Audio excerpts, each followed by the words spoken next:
ನಮಸ್ತೆ ಎಲ್ಲರಿಗೂ, ನಾನು ಕಾವ್ಯ. ನನ್ನ ಆರ್ಟ್ ಆಫ್ ಕುಕಿಂಗ್ ಚಾನೆಲ್ಗೆ ಸ್ವಾಗತ. ಇವತ್ತಿನ ರೆಸಿಪಿ ಟೊಮೆಟೊ ಬಾತ್. ಈ ಟೊಮೆಟೊ ಬಾತನ್ನು ತುಂಬ ವೆರೈಟಿಗಳಲ್ಲಿ ಮಾಡ್ತಾರೆ. ಅದರಲ್ಲೂ ನಾನಿವತ್ತು ನಿಮ್ಗೆ ತೋರಿಸ್ತಾ ಇರೋದು ತುಂಬ ಸಿಂಪಲ್ಲಾಗಿ ಹಾಗೂ ಕ್ವಿಕ್ಕಾಗಿ ಮಾಡುವಂಥ ವಿಧಾನ. ಬನ್ನಿ ಹೇಗೆ ಮಾಡೋದು ಅಂತ ನೋಡ್ಕೊಂಡು ಬರೋಣ. ಮೊದಲು ಒಂದು ಕುಟಾಣಿನ ಇಟ್ಕೊಂಡು ಇದರಲ್ಲಿ ಇವಾಗ ಒಂದು ಚಕ್ಕೆ ಪೀಸು ಜೊತೆಗೆ ಒಂದು ಏಲಕ್ಕಿ, 2 ಲವಂಗ, ಒಂದು 10ರಿಂದ 15 ಕಾಳುಮೆಣಸು, ಜೊತೆಗೆ ಒಂದು ಚಿಕ್ಕ ಚಕ್ರ ಮೊಗ್ಗು, ಸ್ವಲ್ಪ ಸೋಂಪು, ಇವನ್ನೆಲ್ಲವನ್ನು ಇವಾಗ ಹಾಕ್ತಾಯಿದ್ದೇನೆ. ಅದ್ರ ಜೊತೆ ಒಂದು 5 ಬೆಳ್ಳುಳ್ಳಿ ಎಸ್ಳು, 1-2 ಇಂಚು ಶುಂಠಿ, 1-2 ಹಸಿಮೆಣಸಿನ್ಕಾಯಿ. ಇದು ತುಂಬ ಖಾರ ಇದೆ, ಹಾಗಾಗಿ ನಾನು 2 ತೊಗೊಂಡಿದ್ದೇನೆ. ನೀವು 3ರಿಂದ 4 ಬೇಕಾದ್ರೆ ತೊಗೊಳ್ಬೋದು. ಎಲ್ಲವನ್ನು ಹಾಕಿ ಈ ರೀತಿ ತರಿಯಾಗಿ ಜಜ್ಕೊಳ್ಬೇಕು. ಇದು ಇವಾಗ ಆಗಿದೆ. ಈ ಟೊಮೆಟೊ ಬಾತ್ಗೆಲ್ಲ ಈ ರೀತಿ ಜಜ್ಜಿ ಹಾಕಿದ್ರೇ ಟೇಸ್ಟ್ ಚೆನ್ನಾಗಿರುತ್ತೆ. ಒಂದು ಕುಕ್ಕರ್ನ ಬಿಸಿಗೆ ಇಟ್ಟಿದ್ದೇನೆ. ಇದರಲ್ಲಿ 3ರಿಂದ 4 ಸ್ಪೂನ್ ಆಗೋಷ್ಟು ಎಣ್ಣೆನ ಸೇರಿಸ್ತಾ ಇದ್ದೇನೆ. ಎಣ್ಣೆ ಸ್ವಲ್ಪ ಬಿಸಿ ಆಗಬೇಕು. ಇವಾಗ ಇದರಲ್ಲಿ ಒಂದು ಚಕ್ರ ಮೊಗ್ಗು, ಒಂದು ಚಕ್ಕೆ, 2 ಪಲಾವ್ ಎಲೆನ ಕೂಡ ಸೇರಿಸ್ತಾ ಇದ್ದೇನೆ. ಇದರಲ್ಲಿ 1 ಕಪ್ ಆಗುವಷ್ಟು ಈರುಳ್ಳಿನ ಸೇರಿಸ್ತಾ ಇದ್ದೇನೆ.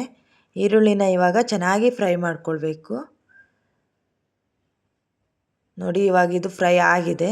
ಇದರಲ್ಲಿ ಇವಾಗ ನಾವು ಮೊದಲೇ ಜಜ್ಜಿಟ್ಟಂತಹ ಪೇಸ್ಟ್ನ ಕೂಡ ಇವಾಗ ಆ್ಯಡ್ ಮಾಡ್ತಾ ಇದ್ದೇನೆ. ಇದನ್ನು ಹಾಕಿ ಇದೇ ಥರ ಒಂದು ಸಲ ಮಿಕ್ಸ್ ಮಾಡಬೇಕು. ಈ ಪೇಸ್ಟ್ನ ಹಾಕ್ಕೊಂಡಾಗಂತೂ ಘಮ ತುಂಬಾ ಚೆನ್ನಾಗಿ ಬರುತ್ತೆ. ಜೊತೆಗೆ 1 ಬೌಲ್ ಆಗೋಷ್ಟು ಕೊತ್ತಂಬರಿ ಸೊಪ್ಪನ್ನು ಆ್ಯಡ್ ಮಾಡಿದ್ದೇನೆ. ಇದನ್ನು ಚಿಕ್ಕದಾಗೆ ಕಟ್ ಮಾಡ್ಕೊಳ್ಬೇಕು. ಇದ್ರ ಜೊತೆ 3/4 ಕಪ್ ಆಗುವಷ್ಟು ಪುದೀನ ಸೊಪ್ಪನ್ನು ಆ್ಯಡ್ ಮಾಡಿದ್ದೇನೆ. ನೋಡಿ, ಇದನ್ನು ಕೂಡ ಹಾಕಿ ಒಂದು ಸಲ ಚೆನ್ನಾಗಿ ಮಿಕ್ಸ್ ಮಾಡ್ಕೊಳ್ಬೇಕು. ಈ ರೀತಿಯೇ ಚೆನ್ನಾಗಿ ಮಿಕ್ಸ್ ಮಾಡ್ಕೊಳ್ಬೇಕು. ಇದಕ್ಕೆ ನಾನು 2 ದೊಡ್ಡ ಸೈಜ್ ಟೊಮೆಟೊ ಹಣ್ಣನ್ನು ತೊಗೊಂಡಿದ್ದೇನೆ. ಈ ರೀತಿಯೇ ದೊಡ್ಡದಾಗೆ ಕಟ್ ಮಾಡ್ಕೊಳ್ಬೇಕು. ತುಂಬ ಚಿಕ್ಕದಾಗಿ ಕಟ್ ಮಾಡ್ಕೊಳ್ಬೇಕಂತ ಇಲ್ಲ. ಈ ರೀತಿ ಹಾಕಿದ್ರೇ ಟೊಮೆಟೊ ಬಾತ್ಗೆ ಚೆನ್ನಾಗಿರುತ್ತೆ. ಇದಕ್ಕೆ ಸ್ವಲ್ಪ ಉಪ್ಪನ್ನು ಹಾಕ್ತಾ ಇದ್ದೇನೆ. ಈ ಟೊಮೆಟೊ ಎಲ್ಲ ಸ್ವಲ್ಪ ಮೆತ್ತಗಾಗಲಿ ಅಂತ ಉಪ್ಪನ್ನು ಹಾಕಿ ಚೆನ್ನಾಗಿ ಈ ರೀತಿ ಮಿಕ್ಸ್ ಮಾಡಬೇಕು. ಇವಾಗ ನೋಡಿ, ಇದೆಲ್ಲ ಮೆತ್ತಗಾಗಿದೆ. ಇದರಲ್ಲಿ ಸ್ಪೈಸಸ್ನ ಹಾಕ್ಕೊಳ್ಳೋಣ. ಇವಾಗ 1 ಟೀ ಸ್ಪೂನ್ ಆಗುವಷ್ಟು ಧನಿಯಾ ಪುಡಿನ ಹಾಕ್ಕೊಂಡಿದ್ದೇನೆ. ಜೊತೆಗೆ ಒಂದು 1/2 ಟೀ ಸ್ಪೂನ್ ಆಗುವಷ್ಟು ಅರಿಶಿನ ಪುಡಿನ ಕೂಡ ಹಾಕ್ಕೊಂಡಿದ್ದೇನೆ. ನೋಡಿ, ಇದನ್ನು ಹಾಕ್ಕೊಂಡು ಚೆನ್ನಾಗಿ ಒಂದು ಸಲ ಮಿಕ್ಸ್ ಮಾಡ್ಕೊಳ್ಳೋಣ. ನೋಡಿ, ಈ ರೀತಿ ಚೆನ್ನಾಗಿ ಮಿಕ್ಸ್ ಮಾಡ್ಕೊಳ್ಬೇಕು. ಇವಾಗ ಇದು ಮಿಕ್ಸ್ ಆಗಿದೆ. ಈ ಟೈಮಲ್ಲಿ ಇದಕ್ಕೆ 3 ಟೀ ಸ್ಪೂನ್ ಆಗುವಷ್ಟು ಮೊಸರನ್ನು ಆ್ಯಡ್ ಮಾಡ್ತಾ ಇದ್ದೇನೆ. ಇದನ್ನು ಕೂಡ ಹಾಕ್ಕೊಂಡು ಮಿಕ್ಸ್ ಮಾಡ್ಕೊಳ್ಬೇಕು. ಇದಕ್ಕೆ ನಾವು ಮೊದಲೇ ನೆನೆಸಿಟ್ಟಿರೋಂತಹ ಹಸಿರು ಬಟಾಣೆನ ಆ್ಯಡ್ ಮಾಡ್ತಾ ಇದ್ದೇನೆ.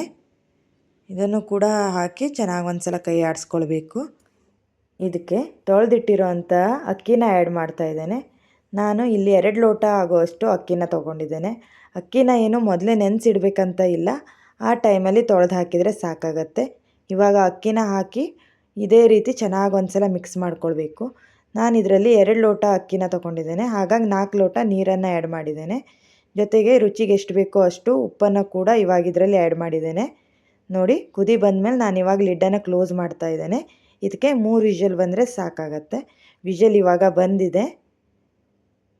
ನೋಡಿ, ನಿಮ್ಗೆ ಇದನ್ನು ನಾನು ತಣ್ಣಗಾದ ನಂತರ ಓಪನ್ ಮಾಡಿ ತೋರಿಸ್ತಾ ಇದ್ದೇನೆ. ನೋಡಿ, ಎಷ್ಟು ಚೆನ್ನಾಗಿ ಕಾಣಿಸ್ತಾ ಇದೆ.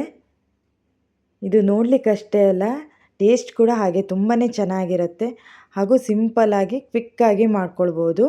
ನೋಡಿ, ಇವಾಗ ನಿಮ್ಗೆ ತೋರಿಸ್ತಾ ಇದ್ದೇನೆ. ರೈಸ್ ಕೂಡ ಎಷ್ಟು ಉದುರುದ್ರಾಗಿ ಆಗಿದೆ. ಈ ಟೊಮೆಟೊ ಬಾತ್ನ ನಾವು ಬೆಳಗಿನ ತಿಂಡಿಯಾಗಿ ಅಥವಾ ಮಧ್ಯಾಹ್ನದ ಊಟ ಈ ರೀತಿ ಯಾವಾಗ ಬೇಕಾದರೂ ಮಾಡ್ಕೊಂಡು ತಿನ್ಬೋದು. ಇದಕ್ಕೇನು ತುಂಬ ಇಂಗ್ರೀಡಿಯೆಂಟ್ಸು ಬೇಕಂತ ಇಲ್ಲ, ಆದರೆ ಸ್ವಲ್ಪ ಇಂಗ್ರೀಡಿಯೆಂಟ್ಸಲ್ಲೇ ತುಂಬ ಟೇಸ್ಟಿಯಾಗಿ ಮಾಡ್ಕೊಂಡು ತಿನ್ನೋ ಅಂಥ ರೆಸಿಪಿ ಇದು. ಇದನ್ನು ನಾನು ನಿಮ್ಗೆ ಇವಾಗ ಮೊಸರಿನ ಜೊತೆ ಸರ್ವ್ ಮಾಡಿ ತೋರಿಸ್ತಾ ಇದ್ದೇನೆ. ಈ ಟೊಮೆಟೊ ಬಾತ್ಗೆ ಮೊಸರು ಒಳ್ಳೆ ಕಾಂಬಿನೇಷನ್ನು. ನೋಡಿ, ಎಷ್ಟು ಕಲರ್ಫುಲ್ಲಾಗಿ ಕಾಣಿಸ್ತಾ ಇದೆ ಅಲ್ವಾ? ಹಾಗೆ ಟೇಸ್ಟ್ ಕೂಡ ಹೌದು, ತುಂಬಾ ಚೆನ್ನಾಗಿರುತ್ತೆ.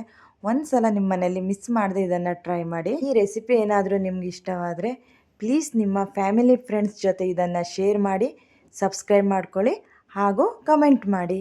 ಆದಷ್ಟು ಬೇಗ ಇನ್ನೊಂದು ರೆಸಿಪಿಯೊಂದಿಗೆ ಸಿಗೋ ತನಕ ನಿಮಗೆ ಧನ್ಯವಾದಗಳು.